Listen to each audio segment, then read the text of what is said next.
नमस्कार, मैं डीके पांडे। अभी मैं बता दूं कि बिहार राज्य के औरंगाबाद ज़िले में हूं, जो कि यह अपने नाम के मोहताज नहीं है। इनको और इनके घर से ख़ानदानी राजनीति चलती आ रही है। और जो मैं बता दूं कि इनकी बातों में एक-एक बातों में वज़न था। हमारी दैनिक कड़क बिहार टाइम्स कल निशान सिंह शहीद दिवस पर हज़ारों की संख्या में लोग मौजूद थे। हमने इनकी बात सुनी और आज बिना देर करते हुए मैं माननीय सांसद श्री सुशील कुमार सिंह के आवास पे मैं आज पहुंचा हूं। इनकी जो चर्चाएं थीं पूरे सोशल मीडिया पे आंधी की तरह वायरल हो रही हैं। आज हमारी टीम स्वयं आई है कि जो निशान सिंह सर, हमारा चैनल में आपका स्वागत है। धन्यवाद सर। निशान सिंह जो शहादत दिवस था कल, जो लोग वहाँ पे आप थे, माननीय मंत्री संजय टाइगर जी सर थे, आप थे, पूर्व मंत्री हमारे संतोष सिंह जी भी थे।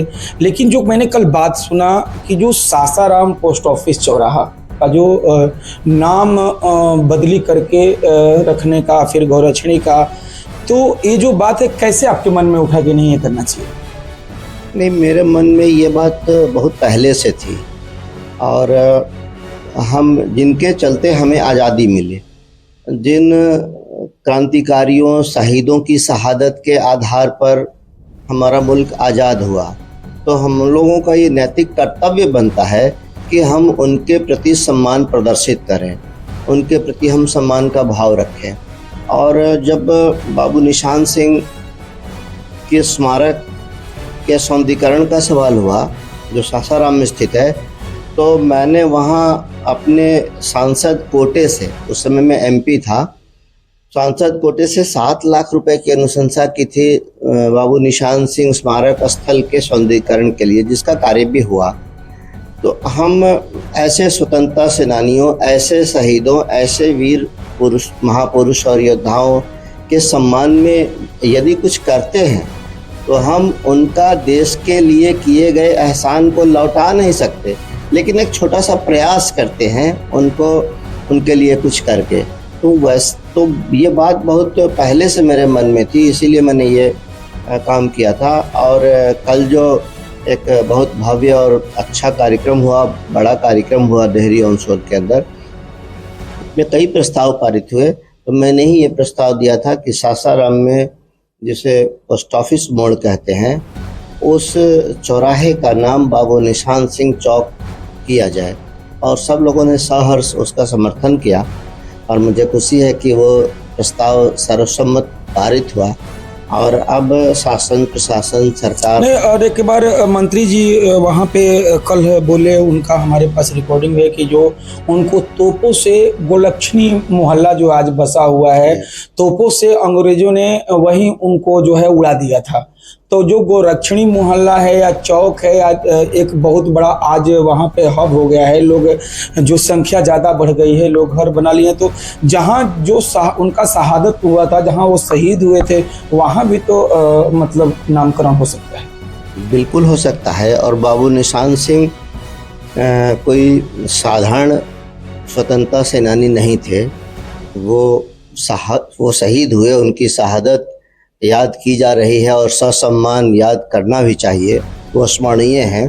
तो बाबू निशान सिंह बिहार के लिए गौरव थे, देश के लिए थे। और जहाँ उनकी जन्मस्थली है, जहाँ पर उनकी शहादत स्थली है, इन जगहों का नामकरण उनके नाम से हो।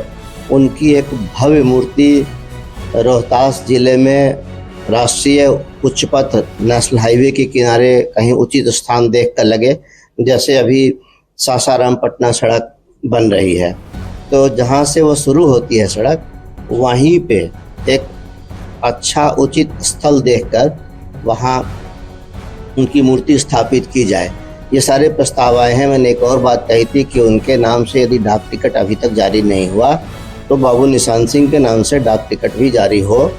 तो इस तरह के प्रस्ताव आए हैं। अब ये क्योंकि बिल्कुल बिल्कुल आप सही कह रहे हैं नेताजी, क्योंकि मैं बता दूं कि आज जो नेताजी के मन में बात है वो बिहार के जितने भी नौजवान हैं, पढ़े लिखे नौजवान हैं, उनके मन में बात है कि जो हमारे देश के प्रति, जो हमारे बिहार के वीर सपूत थे, उनके नाम पे भी, जो मैंने देखा कि अलग अलग राज्यों में जो वीर सपूत हैं, जैसे शिवाजी महाराज हैं हमारे छत्रपति, वैसे जो अलग राज्य के थे तो उनकी वहाँ पे टिकट भी होती मिलती है, उनका जो है जगह जगह स्मारक भी बनी। लेकिन हमारे बिहार में मैं नहीं देख पा रहा हूँ कि जो हमारे वीर योद्धा थे उनकी जो है कहीं चौक चौराहा पे जल्दी नाम हो या उनके नाम से टिकट हो, तो बहुत अच्छी सोच है। नहीं है भी, ऐसा नहीं है कि नहीं है जो हमारे क्रांतिकारी हुए, आज़ादी की लड़ाई जिन्होंने लड़ी और उस क्रम में उन्होंने अपना सर्वस्व न्यौछावर कर दिया।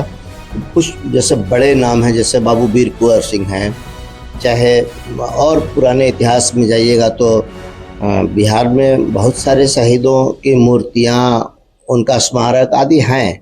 हाँ, किसी कारणवश इतिहास के लेखन में जो कमी रही, चाहे जो कारण हुआ, इसके चलते बाबू निशान सिंह को उनकी शहादत के बाद जो स्थान इतिहास में और जो सम्मान उनको मिलना चाहिए था, जिसके वो हकदार थे, वो नहीं मिल सका। इस बात को मैं स्वीकार करता हूँ।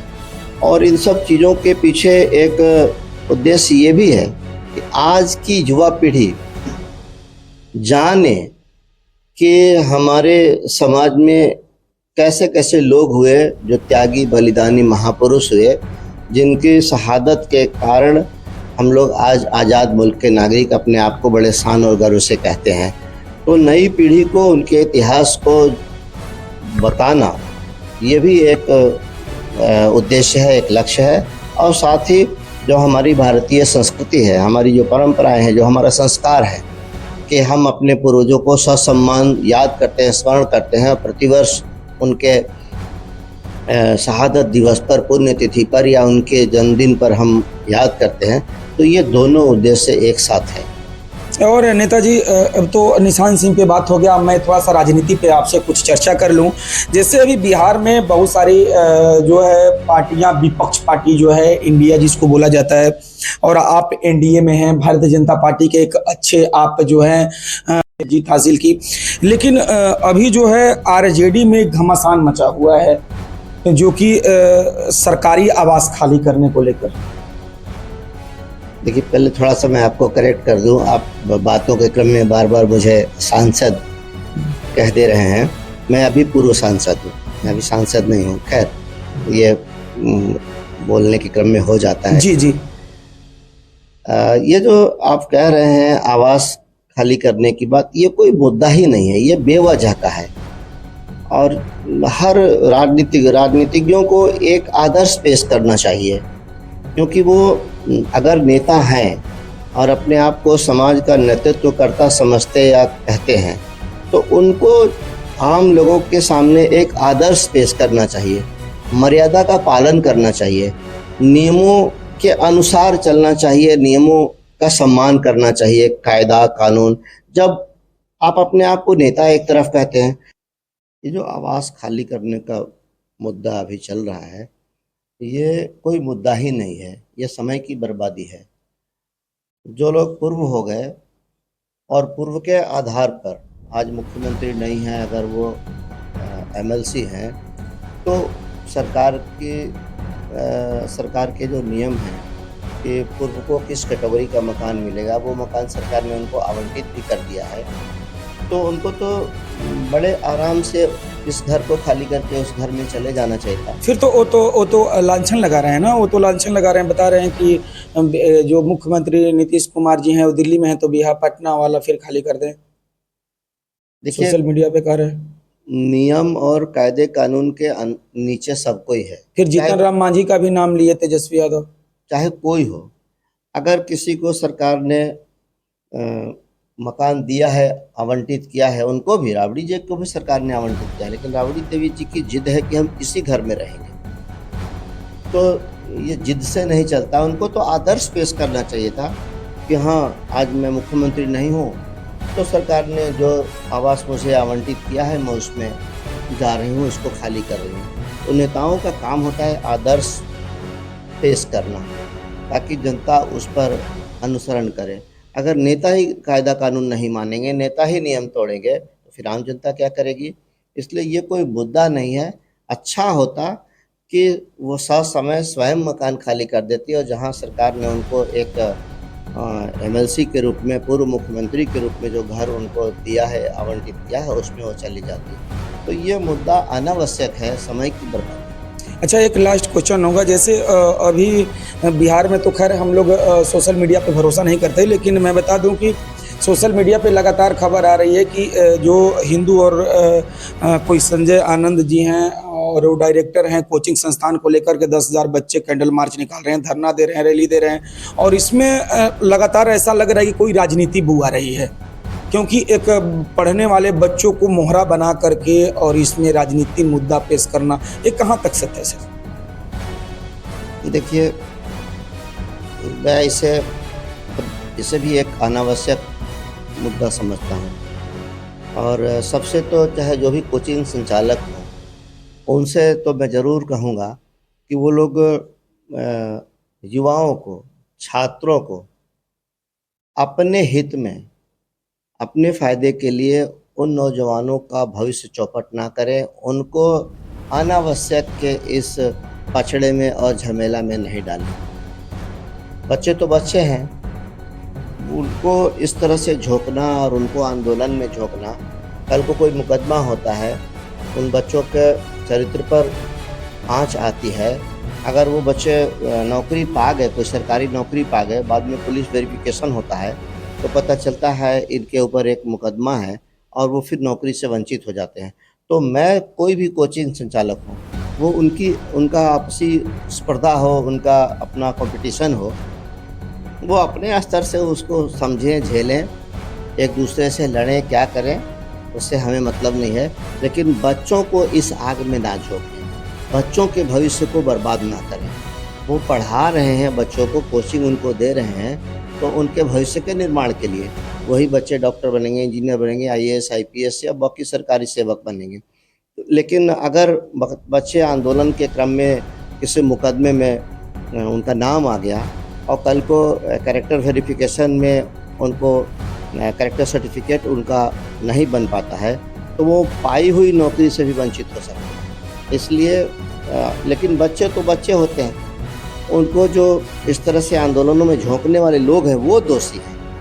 तो कम से कम बच्चों के भविष्य का ख्याल करते हुए कोई भी कोचिंग संचालक इस तरह का काम एग्जैक्टली मैं बता दूं कि यहाँ पे हमारे पास पूर्व सांसद सुशील सिंह औरंगाबाद के यहाँ पे हमारे साथ चर्चा में हैं, और मैं बता दूं कि इनका कहना सही है, डीकेवीटी न्यूज़ जिनके कहने की सम्मान करती है, कि जो राजनीति मुद्दा अलग होता है और बच्चों की शिक्षा और संस्कार अलग होता है। शिक्षा जहाँ बच्चा लेता है वहाँ मंदिर का रूप दिया गया है, और बच्चे अपने अपने माँ बाप के सपना और अपने उड़ान को लेकर के बच्चे जो है कोचिंग करने आते हैं, लेकिन राजनीति में बच्चे को पेश नहीं करना चाहिए। लेकिन आज पटना की स्थिति ऐसी बन गई है कोचिंग संस्थानों का कि बच्चा दो पार्ट में बंट करके एक दूसरे का जिंदाबाद और मुर्दाबाद लगा रहे हैं। लेकिन जो कोचिंग संस्थान के संचालक हैं, वो एक संस्थान के संचालक जेल में हैं और दूसरी अपना बेल कराने के लिए लगातार हाई कोर्ट के वकील को पेश कर रहे हैं। लेकिन बिहार की यह दुर्भाग्य है कि बिहार के जनता और बिहार के पढ़े लिखे हमारे नौजवान और जो पढ़ने वाले बच्चे हैं,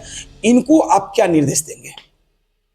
मैं तो यही कहूँगा कि जो बच्चे हैं, उनके जो अभिभावक हैं, उनके माता पिता हैं, वो भी अपने बच्चों से कहें कि तुमको मैंने पढ़ने के लिए भेजा है, तुम केवल अपनी पढ़ाई से वास्ता रखो, और ये कोचिंग इंस्टीट्यूट्स का, उनके मालिकों का की जो आपसी स्पर्धा है, जो आपसी कंपटीशन है उनका, उसके चक्कर में वो ना पड़ें। और साथ साथ यदि वो टीचर हैं, वो शिक्षक हैं, वो गुरु हैं, तो उनका भी एक कर्तव्य बनता है कि वो बच्चों का भविष्य बर्बाद ना करें, उनके भविष्य की, उनके करियर की चिंता करें, और अपने स्वार्थ में, अपने निजी स्वार्थ में उनको आग में ना झोंकें। आपसी लड़ाई कोचिंग संचालक अपना लड़ते रहें, उससे आम आदमी को और छात्रों को कोई लेना देना नहीं है, कोई मतलब नहीं है।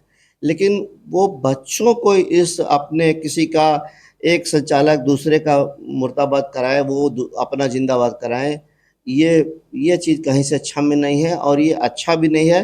और ये शैक्षणिक वातावरण के लिए भी सही नहीं है। इसलिए हम यही कहेंगे कि बच्चों के माता पिता भी अपने बच्चों को कहें कि तुम इस राजनीति से, इस आपसी कंपटीशन से दूर रहो।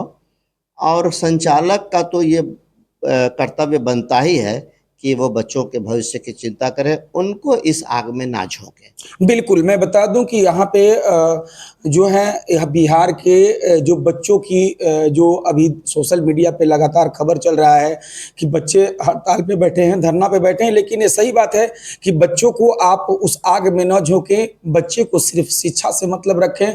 और बच्चों से भी यह अपील है, और हमारे जो है पूर्व एमपी जो है हमारे पास सुशील सिंह जी भी हैं, यह बताए कि नहीं, बच्चे इस चीज से दूर रहें। जो निष्पक्ष जांच है नेताजी, जो निष्पक्ष जांच है पुलिस तो कर ही रही है। हाँ। जो दोषी है, दोषी पे तो कार्रवाई होगी ही। हाँ, बिल्कुल होना चाहिए, क्योंकि ये तो क्लियर है कि दोनों में से कोई एक दोषी है, तभी इस तरह की जो है गोली चलवाना, तोड़ फोड़ करवाना, फिर उस पे जो है, लेकिन पुलिस हर एक एंगल से टेस्ट कर रही है। हाँ, पुलिस का काम ही है, हर एक एंगल से पुलिस अनुसंधान करती है, जांच करती है और फिर कार्रवाई करती है। तो सरकार अपना कानून अपना काम कर रहा है। सरकार बिल्कुल निष्पक्ष है। जिसने कानून हाथ में लिया उसके ऊपर कार्रवाई होगी, और जो निर्दोष होगा वो बेदाग पाया जाएगा। दोषियों को आप क्या कहेंगे, जो इसमें जो दोषी संलिप्त हैं? किसी तरह से कानून को किसी ने तोड़ा है तो उनके ऊपर कार्रवाई होगी और होनी भी चाहिए। उठा लें, म्यूट करो। अभी आपने देखा कि यहाँ पे जो हमारे पूर्व सांसद औरंगाबाद के सुशील सिंह जी थे, और यहाँ पे जो बच्चों को उन्होंने सलाह दिया, और जहाँ तक पुलिस की बात है कि पुलिस अपना काम कर रही है, निष्पक्ष तरीके से पुलिस काम कर रही है, लेकिन वहीं नीट की परीक्षा आने वाली है। और हमारे बिहार के सम्राट चौधरी जो मुख्यमंत्री हैं, उन्होंने कहा है कि जो नीट के जितने भी छात्र और छात्राएं हैं उनके लिए निःशुल्क बस का किराया रखा गया। जो कि बस किराया नहीं लेगा, उनके लिए परीक्षा केंद्र पे जाने के लिए फ्री में बस की सेवा चालू हो जाएगी। ये क्या सही है? बिल्कुल, सरकार ने जो निर्णय इस बार लिया है बहुत ही सराहनीय और सही है, क्योंकि उसी परीक्षा को दोबारा हमारे बच्चों को देना पड़ रहा है। तो सरकार ने उनकी सहूलियत को ध्यान में रखते हुए ऐसा निर्णय लिया है कि फिर से उनको खर्च ना करना पड़े जो अनावश्यक होगा। तो ये निर्णय इस बात को दर्शाता है कि सरकार अपने बच्चों के लिए और उनके भविष्य के लिए कितनी चिंतित है, कितनी सजग है। और इस तरह के निर्णय सरकार को समय समय पर लेना भी चाहिए। मैं सरकार के और माननीय मुख्यमंत्री श्री सम्राट चौधरी जी के बच्चों के भविष्य के लिए इस निर्णय का बहुत बहुत स्वागत करता हूँ। आपने देखा तब तक से कि यहाँ पे हमारे पास अभी बैठे थे, और बहुत सारी मुद्दों पे, जैसे रोहतास जिला से लेकर के पूरे बिहार के राजनीति तक मंथन हुआ। ऐसे ही बड़ी खबर के साथ फिर मिलेंगे, तब तक के लिए नमस्कार। देखते रहिए दैनिक कड़क बिहार टाइम्स, निर्भीक और निष्पक्ष, देश की धड़कन, जनता की आवाज।